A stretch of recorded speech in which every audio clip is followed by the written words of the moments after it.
Imagine this. You're deep in northern Scandinavia. Midnight. The wind outside is screaming like it's trying to peel the roof off. It's minus 30 degrees Fahrenheit or minus 34 degrees Celsius. There's no electricity, no heater, just the creaking of old timber and the slow breathing of something beside you. You reach out and your hand doesn't touch blankets.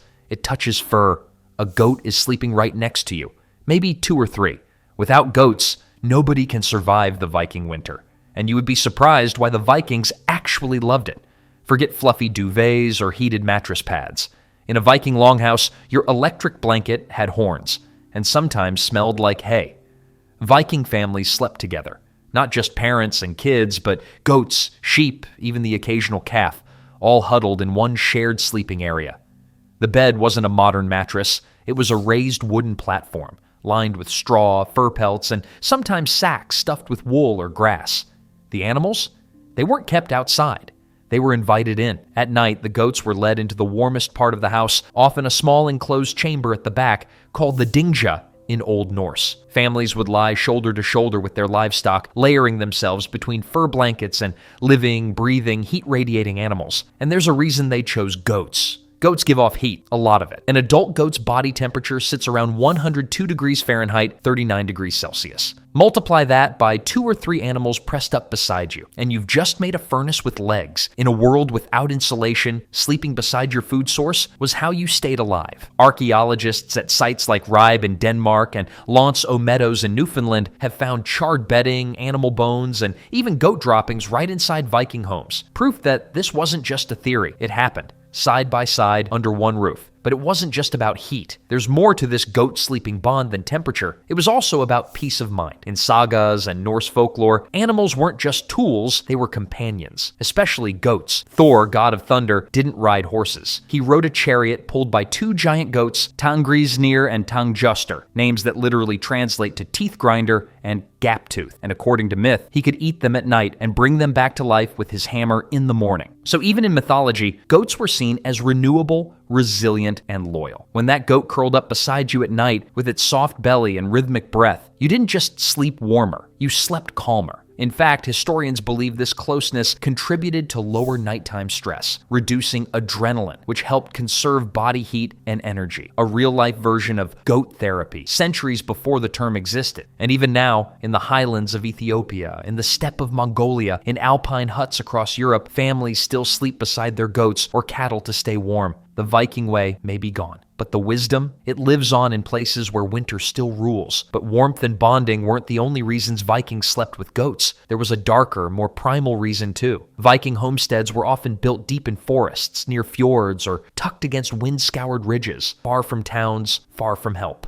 In rural Viking settlements, especially in winter, danger came quietly. A starving wolf slipping through a gap in the wall, a thief creeping up to steal food or livestock, even a fire starting from the hearth while everyone slept. Humans might sleep through the first signs, but goats are naturally alert, skittish, and attuned to environmental shifts. They can smell predators before you hear a thing, and they don't bark. They bolt, freeze, or bleat low and fast, which, to Viking ears, meant something was wrong. What if I told you that some Viking families trusted goats more than dogs? Even Norse poetry hinted at this. In the Poetic Edda, goats are described as watchful, restless, and tied to vigilance, often kept closer than dogs because they were less likely to sleep deeply. Think about that. Not only was your goat feeding your baby in the morning, but she might have just saved your life by waking you up at midnight. And the best part? You didn't have to train them. Unlike dogs who needed discipline, goats were already wired to notice intrusions, even if it was just a fox brushing past the turf wall. But believe it or not, the goat wasn't always the one doing the protecting, because sometimes it was the humans who had to guard them, and the way they did it was stranger than you think. Now imagine this. It's snowing hard. The wind is howling through the fjord. Your fire is low, and your only goat, the one that fed your baby, kept your wife warm, and woke you when danger came, is missing. In the Viking world, losing a goat wasn't just bad luck. It could mean starvation, cold, or even death. So what did they do? They built goat walls. No, not actual walls made of goats, though that's a terrifying thought. These were small interior partitions made of wood planks or stacked turf inside the longhouse to create a safe pen where the most valuable animals could sleep, right next to the family. In poorer homes, it might be just a few upright logs and some straw. In wealthier households, these goat stalls were built low and deep, like little animal bunkers, sometimes with sheepskin draped over the entrance like a curtain to keep the warmth in and the wolves out. At night, Vikings would pack extra straw or furs into the stall, sometimes even using old cloaks as makeshift bedding. These weren't just for comfort, they were insulation shields. Goats weren't left to stand on cold stone or frozen ground, they were tucked in like kids. There's even archaeological evidence of split longhouses, where one end was slightly lower than the other, designed so animals could sleep in the downhill section while the humans stayed upwind. Why? Because heat rises, and goats give off a lot of it. But there was another reason for separating the goats slightly at night: protection from each other. You see, goats can get feisty, especially when confined. So Viking farmers sometimes used fur-wrapped divider beams, poles wrapped in wool or hide, to keep goats from butting heads, literally, and from making noise that could draw predators or disrupt precious sleep. These fur dividers also absorb sound. In the middle of a blizzard, even the slightest bleat could carry through the wind and snow, drawing in wolves or alerting rival clans that your house was full of livestock. So when you picture a Viking home, don't just imagine warriors and weapons. Imagine little padded walls, fur curtains, and tucked-in goats. But the strangest part? Some Vikings got so good at raising goats indoors, they developed personalities and emotional bonds that made these animals more like roommates than livestock. And that leads us to something surprisingly wholesome. For Viking children, the family goat wasn't just livestock. It was a heat source, a milk fountain, a playmate, and sometimes the first real friend they ever had. When mothers were busy tending the fire or cleaning fish, children were often left to nap, play, or crawl in the warmest part of the house, the animal pen. And while that sounds wild to us, in Viking culture, closeness with animals was normal. A toddler might learn to walk by grabbing a goat's horn. These goats weren't aggressive. They were selected for temperament. The gentler, the better. In some regions, especially inland farms, the same goat might live with a family for nearly a decade. That's long enough to see a child through birth, weaning, first chores, and even early training with tools or weapons. And here's where it gets truly human. When a goat died from age, illness, or a harsh winter, some families buried them, not just discarded them. Today, we name pets. Back then, they named goats. And believe it or not, people still remember this bond today. One viewer said, "My grandparents used to sleep beside goats too." From the Carpathians to the Atlas Mountains, it was a survival instinct passed down through generations. So what happened when those goats stepped outside? That's where things get even more wild. Goats could sense unfamiliar humans, especially when people from other villages or regions carried strange smells, fabrics, or even unfamiliar emotions. If your goat suddenly refused to approach someone or pulled back nervously, it was a warning. Some Viking families even trained their goats to respond to cues. 3 bleats meant animal outside. Stamping hooves might mean incoming storm. Sudden silence? Worse. And this wasn't superstition. In fact, modern studies have shown that goats can detect seismic activity, electromagnetic changes, and emotional shifts in humans with surprising accuracy. To a Viking,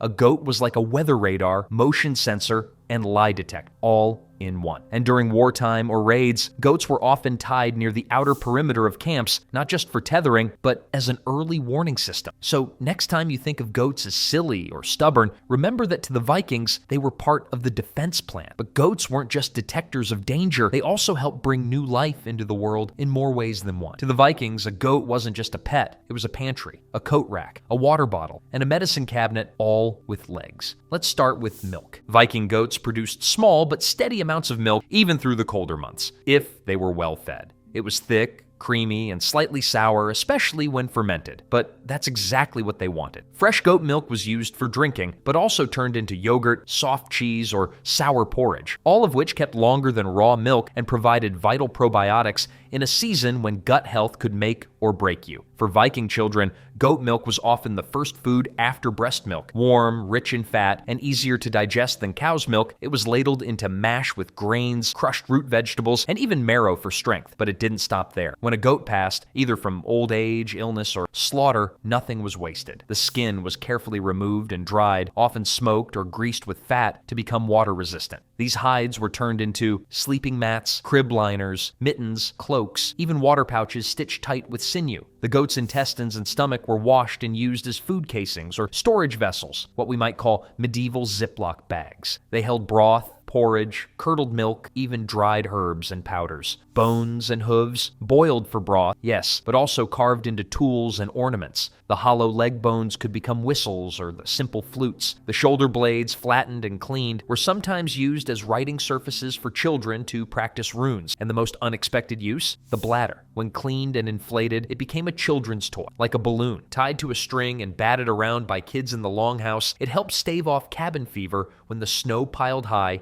and daylight disappeared. There's even evidence that goat horns were used as drinking vessels, powder holders, or ritual objects depending on the region and the household. Of course, not every goat met a peaceful end. In the hungriest winters, even bonded goats were slaughtered for meat. Survival came first, and that heartbreaking moment when a child's sleeping companion became stew was part of the Viking tragedy. But here's the real twist. What if I told you there was a spiritual reason they slept with their goats? Now, whether you believe in animal intuition or not, these stories mattered because they shaped how Vikings treated their animals, lived with them, and even feared losing them. Many believed goats could sense death. They'd bleat strangely before someone passed, stand by a sick child's bed, or stare at an empty corner as if someone unseen had entered. Even warriors carried carved goat figures into battle, and some women wore goat bone pendants, believing they warded off evil spirits or protected pregnancies. In one rare Icelandic saga, a woman midwife claimed she delivered 3 children, each with a goat beside the bed. All 3 lived through the winter. And before we close this chapter, let me show you why the goat-human bond was stronger than you think. Even today, you can still see echoes of it in Scandinavia's strangest holiday tradition. If you've ever seen a Christmas decoration in Sweden, Norway, or Finland, you might spot something strange. A goat. Not a reindeer, not Santa, a goat made of straw with curled horns tied with red ribbon. It's called the Yule goat, and believe it or not, it's one of the oldest surviving holiday traditions in the world. Long before Christmas, long before Christianity reached the fjords, the Vikings celebrated Jol, the midwinter festival, a time of sacrifice, of feasting, of survival, and at the heart of it was the goat. But something happened, something powerful enough to make Vikings abandon their animals, their gods, and even their way of life.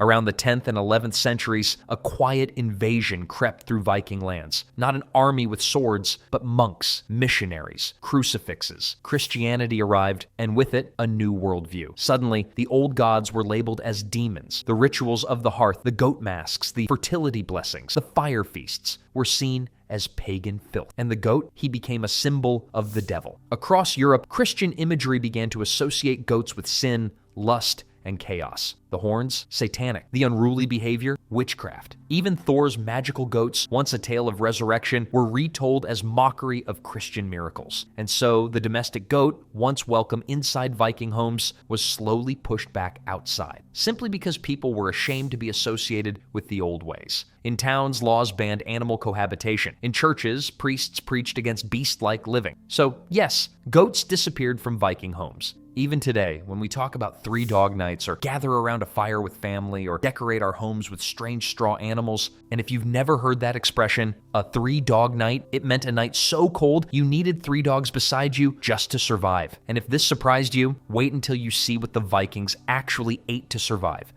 30-degree Fahrenheit winters without a fridge, sugar, or even salt. Click here to watch.